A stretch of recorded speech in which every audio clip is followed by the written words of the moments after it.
मित्रों, अभी हाल ही में उत्तर प्रदेश हिंदी संस्थान ने वर्ष 2021 के लिए अपने वार्षिक पुरस्कारों की सूची जारी की है और उस सूची में बड़े हर्ष की बात है कि आगरा परिक्षेत्र से तमाम नामों को शामिल किया गया है और उन्हीं में से एक नाम है डॉक्टर तुलसी देवी, जिनको सौहार्द सम्मान 2021 के लिए नामित किया गया है। सौभाग्य की बात है कि आज हमारे स्टूडियो में डॉक्टर तुलसी देवी जी उपस्थित हैं। आज हम उनसे बातचीत करेंगे। सबसे पहले तो हम आकाशवाणी परिवार की ओर से आपको बहुत बहुत बधाई देते हैं इस सम्मान के लिए। धन्यवाद सर। और आपका स्वागत करते हैं अपने इस कार्यक्रम में आकाशवाणी में।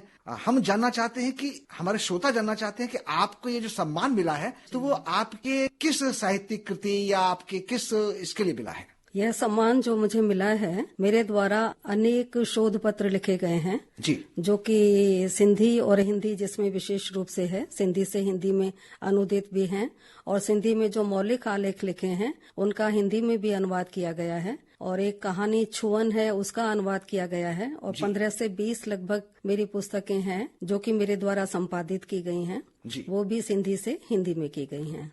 यानी कि आप सिंधी में लिखती हैं? मैं सिंधी में भी लिखती हूँ और हिंदी में भी लिखती हूँ और संस्कृत में भी लिखती हूँ। अच्छा। हाँ, तीनों भाषाओं पर मेरा अधिकार है ईश्वर की कृपा से। बहुत खूब, बहुत खूब जी। तो सिंधी में लिखने का सिलसिला कैसे शुरू हुआ है आपका? सिंधी में लिखने का सिलसिला शुरू हुआ हाई स्कूल जब मैंने पास किया था वर्ष 1974 में, आज से लगभग 48 वर्ष पहले। तो एटा की रहने वाली हूँ मैं। वहाँ एटा में श्री राम दरबार है, वहाँ की संस्थापिका संत धनी फकीर वो पुस्तकें लिखा करती थी, तो उनकी पुस्तकों का लेखन मैं करती थी जी। वो क्योंकि शिक्षित नहीं थी तो उनका लेखन वो बोला करती थी और मैं लिखा करती थी जी। तो उसको लिखना और उसका संशोधन करना और उसे संपादित कराने का कार्य सबसे पहले मैंने किया। वर्ष 1980 में श्री राम दरबार का रजत जयंती विशेषांक प्रकाशित हुआ, तब पहली बार उन्हीं की प्रेरणा से मैंने एक लेख लिखा था, मंजिल या मार्ग जी। वह एक जीवनी थी और मैंने बड़े ही साहित्यिक रूप से और शोधपरक लेखन मेरा शुरू से रहा। यानी कि जो लेखन के जो बीज पड़े आपके वहीं से पड़े? वो वहीं से पड़े हैं। जी। तो तब मैंने वो लेख लिखा था, उस लेख को आज भी मैं पढ़ती हूँ, कोई संशोधन करने की आवश्यकता अनुभव नहीं होती है। बहुत खूब। तो लेकिन हम ये जानना चाहते हैं, जैसे आपने बताया कि आप एटा की रहने वाली हैं, तो एटा में तो सिंधी भाषा का प्रचलन नहीं है, तो क्या आपकी पारिवारिक पृष्ठभूमि सिंधी समाज से है क्या? एटा में सिंधी भाषा का प्रचलन है, सिंधी बहुत से घर हैं। अच्छा। और सभी सिंधी भाषी हैं और घर में परिवार में आपस में व्यवहार में सिंधी भाषा का ही प्रयोग करते हैं। सिंधी तो के बहुत से जो बैकग्राउंड है आपका, आपके पूर्वज? हाँ जी। मेरी पारिवारिक बैकग्राउंड सिंधी है, सिंधी संस्कृति में पली बड़ी हूँ। मेरे पूर्वज जो थे वो सिंध प्रदेश, अविभाजित भारत के सिंध प्रदेश के निवासी थे जी। और भारत के विभाजन के बाद क्योंकि हम भारत के ही नागरिक थे तो पुनः अपना जन्मभूमि को छोड़ करके हमारे पूर्वजों को भारत में आना पड़ा, अपना सब कुछ छोड़ करके खाली हाथ आना पड़ा। और उस समय हमारे पूर्वज केवल अपनी भाषा, अपनी संस्कृति ही साथ लेकर के आए थे और साहित्य भी साथ लेकर के आए थे बहुत से लोग। तो उसी से हमें प्रेरणा मिली और सिंधी भाषा हमारी मातृभाषा है। यानी कि आपने अपने साहित्य, संस्कृति और कला को नहीं छोड़ा, जो आपके संस्कार थे उनको नहीं छोड़ा और उस संस्कारों को आप सब लोगों ने, आपके समाज ने, आपके परिवार ने उनको पुनर्जीवित किया। जी बिल्कुल पुनर्जीवित किया। और प्रारंभ में मैं केवल आध्यात्मिक साहित्य से जुड़ी हुई थी। अच्छा, एक सिंधी परिवारों में एक विशेष परंपरा ये भी थी, मतलब लौकिक जीवन का दैनंदिन जीवन था इस प्रकार का कि हम प्रातःकाल स्नान इत्यादि करके पहले किसी शास्त्र का पाठ करते थे। अच्छा। तो उसमें गीता, रामायण, भागवत, सुखमणि ये ग्रंथ हुआ करते थे। इसका पाठ करके उसके बाद हम कुछ खाते पीते थे, तब स्कूल पढ़ने के लिए जाते थे। बचपन से ये संस्कार थे। जी। हमारे यहाँ बेटी की विदा भी होती है, जब विवाह होता है बेटी का तो गीता उसे विशेष रूप से, अनिवार्य रूप से बेटी की जो अटैची तैयार होती है उसमें गीता अनिवार्य रूप से भेंट की जाती है। और एक विशेष परंपरा ये भी है कि गीता का ड्रेस करके एक साड़ी या सूट रखा जाता है। अच्छा। शायद उसके पीछे परिकल्पना ये होगी कि इसको पहन करके बेटी गीता का पाठ करेगी और गीता को अपने आचरण में उतारेगी। बिल्कुल बिल्कुल। और बेटी अगर शिक्षित होती है, स्त्री शिक्षित होती है, तो सारा संसार शिक्षित हो जाता है, निश्चित रूप से, संस्कारित होता है। रूप से। राष्ट्र के निर्माण में स्त्री की, माता की जो भूमिका है वो तो अतुलनीय है, निश्चित रूप से। परिवार की, समाज की धुरी है नारी। तो और वो इस शिक्षित प्रकार होगी तो निश्चित रूप से परिवार शिक्षित होगा, समाज शिक्षित होगा, देश शिक्षित होगा। जी, इस प्रकार मैं प्रारंभिक रूप से तो आध्यात्मिक साहित्य से जुड़ी थी। उसके बाद लखनऊ में डॉक्टर ज्ञान प्रकाश टेकचंदानी जी, सरल भाई साहब से जब मेरा मिलना हुआ, तब से फिर साहित्यिक अकादमिक जो साहित्य है सिंधी का, उसको पढ़ने की प्रेरणा मिली। फिर मैंने हाई स्कूल के विद्यार्थियों को सिंधी भाषा से एक विषय से पढ़ने की और परीक्षा देने की प्रेरणा दी थी, तो उनको पढ़ाने के लिए भी मैंने साहित्य का अध्ययन किया। तो मुझे वास्तव में बहुत आनंद का अनुभव हुआ और गर्व का अनुभव हुआ कि हमारा सिंधी साहित्य इतनी अमूल्य धरोहर एक तरह से है सिंधी साहित्य, क्योंकि सिंधी साहित्य जो है वो प्राचीनतम भारतीय संस्कृति का प्रतिनिधित्व करता है। तो उसमें ऐसी ऐसी बातें हैं, ऐसे दुर्लभ जानकारियां हैं, अज्ञात जानकारियां हैं, जो कि उसको पढ़ करके ही समझा जा सकता है, जो सामान्य रूप से प्रकाश में नहीं आ पाती प्रकाश में नहीं आ पाती हैं। मैंने एक नाटक पढ़ा, उसमें सोरठ नाटक पढ़ने के बाद मैंने अपने विभाग में, अपने कॉलेज में संगीत की प्रवक्ता से पूछा कि कोई ऐसा राग भी है कि जिसका कोई नामकरण नहीं है? तो बोली कि हाँ, नहीं है। उसी का नाम सोरठ ही तो है, सोरठ नामकरण ही तो है। तो सोरठ राग जो है, मतलब उस राग के पीछे का जो एक अद्भुत इतिहास है वो सिंधी साहित्य में मिलता है। अच्छा। सिंधी के संगीत का मैंने पढ़ा कि भाई ऐसे ऐसे वाद्य हुआ करते थे। एक सिंधी लोक कला, प्रोफेसर राम पंजवाणी ने लेख लिखा है, तो उसमें सिंधी लोक कला की बात आती है, तो उसमें एक वाद्य यंत्र के बारे में बताया गया है कि नड़ कहते हैं कि भाई नड़ अगर सुनना हो तो सिंध के सूरदास का सुनिए। उसमें 2 तारें हुआ करती हैं और उसको हवा फूंक करके बजाया जाता है। तो उसमें 2 तारें, एक नर होती है, एक मादा होती है। अच्छा।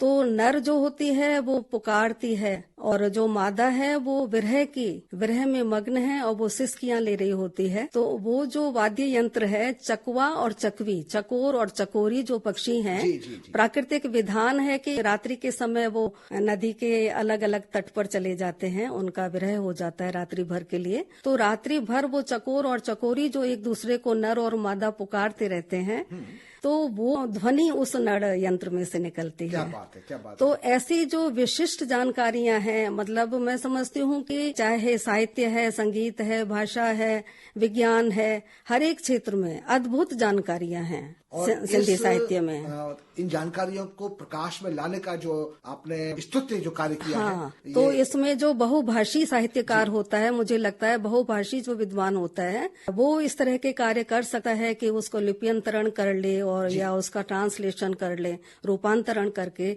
उसको जन जन तक पहुंचा सकता है। और हिंदी तो मुझे लगता है कि राष्ट्रभाषा कोई कहे न कहे, लेकिन वो राष्ट्र की भाषा है। और हिंदी में जन जन की भाषा, बिल्कुल हिंदी में जो भी साहित्य आता है, जो भी ज्ञान आता है, वो जन जन तक पहुंचता है। और ये प्रयास मुझे लगता है कि हर भाषा भाषी को करना चाहिए। और निश्चित रूप से आपका तो 3 भाषाओं पर पूरा अधिकार है, हिंदी, सिंधी और संस्कृत के ऊपर। तो मैंने ये अनुभव किया है कि भारत जो है बृहद भारत है और यहाँ भौगोलिक विभिन्नताएं हैं, तो उसके हिसाब से यहाँ पर क्षेत्रीय भाषा और क्षेत्रीय संस्कृति जो वहाँ के साहित्य में प्रतिबिंबित होती है, तो उसमें जो भाषा का सौंदर्य है, उसमें जो भाव का सौंदर्य है, वो बड़ा अद्भुत है। सिंधी में मैंने देखा कि बहुत से ऐसे शब्द हैं, मतलब महीनों लग जाते हैं अगर अनुवाद किया जाए तो। अच्छा। मैंने कहानी छुअन का अनुवाद किया था, छुहाव शब्द था, छुहाव कहानी, ईश्वर आंचल की कहानी है, उसका मैंने अनुवाद किया। मुझे महीनों लगे, एक एक शब्द, सिंधी के शब्द के लिए हिंदी शब्द ढूंढना बहुत मुश्किल है। मतलब इतने शब्द हैं उसमें कि बिल्कुल कहीं कहीं तो सरेंडर करना पड़ता है कि हिंदी में इसके लिए कोई शब्द मिल नहीं सकता। हाँ, नहीं, लेकिन कई बार जैसे भाव को समझकर उसके लिए हम कोई शब्द वो भी नहीं हो पाता। अच्छा। हाँ, उस भाव के लिए भी ऐसे ऐसे भाव हैं सिंधी में कि उस भाव के लिए भी हिंदी में, संस्कृत में शब्द नहीं मिल पाते। एक आध अद्भुत है बिल्कुल। हाँ। एक आध मैंने प्रयास किया, सिंधी लोक कला का ही मैंने ट्रांसलेशन करने का, मुझे बड़े अच्छे पाठ लगे जो भी, तो मैंने सोचा इसका अनुवाद। तब ऐसा नहीं था कि मुझे कोई पुरस्कार मिलेगा या मेरा लिखा हुआ लेखन जो है वो प्रकाशित होगा। स्वांते सुखाए था, सब अपने आत्मानंद के लिए था एक तरह से। साहित्य को तो ब्रह्मानंद सहोदर कहा गया है, तो उसी के लिए था, तो मुझे नहीं पता था कि ये होगा, तो मैंने प्रयास किया था, लिखना शुरू किया। कई ऐसे चैप्टर्स थे, आलेख थे जिनका मैंने अनुवाद करना शुरू किया, लेकिन मुझे लगा कि ये शब्द अटक रहे हैं, इनके लिए कोई शब्द मिल नहीं पा रहा। तो प्रयास साध्य है, हाँ, प्रयत्न साध्य है। भाषाई सौहार्द के लिए, साहित्यिक सौहार्द के लिए जो काम किया है, उसके लिए आपको संस्थान ने सौहार्द सम्मान से विभूषित किया है। तो मुझे लगता है कि इस तरह का कोई सम्मान प्राप्त होने के बाद जिम्मेवारी और ज्यादा बढ़ जाती है। बिल्कुल, ये जिस दिन से सम्मान की सूचना मिली है मुझे, उस दिन से मुझे लगता है कि अभी मुझे बहुत कार्य करना है। और अब मैं सेवानिवृत्त हो चुकी हूँ जून 2022 में। अच्छा। तो मेरा केवल सारा बाकी शेष जीवन जो है वो स्वाध्याय में और लेखन में ही व्यतीत होना है। और सौहार्द सम्मान मिला है, तो इस सौहार्द को बनाए रखने के लिए अभी मुझे बहुत कार्य करना है, सिंधी और हिंदी के लिए। बातचीत कर रहा था तो आपसे चर्चा हुई कि आपकी 2 पुस्तकें हिंदी में प्रकाशित हो चुकी हैं और 3-4 पुस्तकें अभी प्रकाशन की प्रक्रिया में हैं। जी जी। और इसके अलावा भी आपने सिंधी में भी बहुत कुछ लिखा है जो अभी तब आना है, जो प्रकाशित होना है। जी जी। तो आगे आपकी क्या योजनाएं हैं इस तरह के? आगे एक मेरा अभी अधूरा प्रयास है। कोविड के टाइम में जब घर पर बैठे थे तो मैंने एक प्रयास किया था संस्कृत साहित्य में सिंधु। अच्छा। क्योंकि संस्कृत में मेरी शिक्षा दीक्षा हुई है, तो संस्कृत साहित्य में सिंधु, जब ये बात उठी थी कि भाई भारत का जो राष्ट्रगान है उसमें से सिंधु शब्द हटा दिया जाना चाहिए, तो मैंने लेह लद्दाख की यात्रा की। तो अब तक तो मैं सोचा करती थी कि सिंधु जो है वो पाकिस्तान में है, लेकिन जब लेह लद्दाख की यात्रा की, वहाँ सिंधु नदी के दर्शन किए, तो मैंने कहा कि ऐसा कहने वाले लोगों को जानना चाहिए कि सिंधु भारत में है। जी, और सिंधु जो है वो शब्द राष्ट्रगान में बना रहना चाहिए। तो संस्कृत साहित्य में सिंधु मैंने लेखन शुरू किया था, वो भी मेरा अभी अधूरा है, अपूर्ण है, तो उसको भी पूर्ण करना है। और बहुत सी कहानियों का भी मैं अनुवाद करना चाहती हूँ। कुछ नाटक हैं, कुछ आलेख हैं, उनका भी अनुवाद करना चाहती हूँ हिंदी भाषा में। उम्मीद करते हैं कि सिंधी साहित्य परंपरा में जो भी कुछ बेहतरीन है, जो दुर्लभ है, जो दुर्लभ है, जो मतलब अद्भुत सांस्कृतिक मूल्य हैं सिंधी में, मतलब विशेष रूप से मैं कहना चाहूंगी कि अध्यात्म और अधिभूत, जैसे उपनिषदों में कहा जाता है विद्याम च अविद्याम च यस्तद वेद उभयम सह, कि हम विद्या को भी जाने अविद्या को भी जाने। तो विद्या है अध्यात्म, जो कि हमारे परलोक में आगे के जीवन के लिए काम आएगी, आगे की यात्राओं में काम आएगी। बाकी जो अविद्या है, जिसे अधिभूत कहा जाता है, जो कि हमारे भौतिक जीवन में काम आएगी। तो दोनों ही विशेषताएं जो सिंधी साहित्य में है वो निश्चित रूप से हिंदी भाषा में आएंगी। तो वैज्ञानिकों को भी और कलाकारों को भी और कारीगरों को भी उससे जानकारी मिलेगी। और निश्चित रूप से ये साहित्यकारों का एक दायित्व है। और विशेष रूप से आप जैसे लोगों के लिए जब इस तरह के सम्मान मिलते हैं तो दायित्व और ज्यादा बढ़ जाता है कि बेहतरीन चीजों को, जो अलग अनूठी चीजें हैं, उनको हम समाज के सामने लाएं, उनकी जानकारी में लाएं, ताकि उनका भी ज्ञानवर्धन हो सके। और हम उम्मीद करते हैं कि आपका ये सफर लगातार जारी रहेगा लेखन का, और आप और अधिक लिखें, पढ़ें और लोगों तक अपनी बात को पहुंचाएं, सिंधी साहित्य को पहुंचाएं। इसी मनोकामना के साथ हम आपका अभिनंदन करते हैं, एक बार फिर आपको बधाई देते हैं। आपका बहुत बहुत आभार, आप हमारे स्टूडियो में पधारी। नमस्कार। धन्यवाद सर, नमस्कार।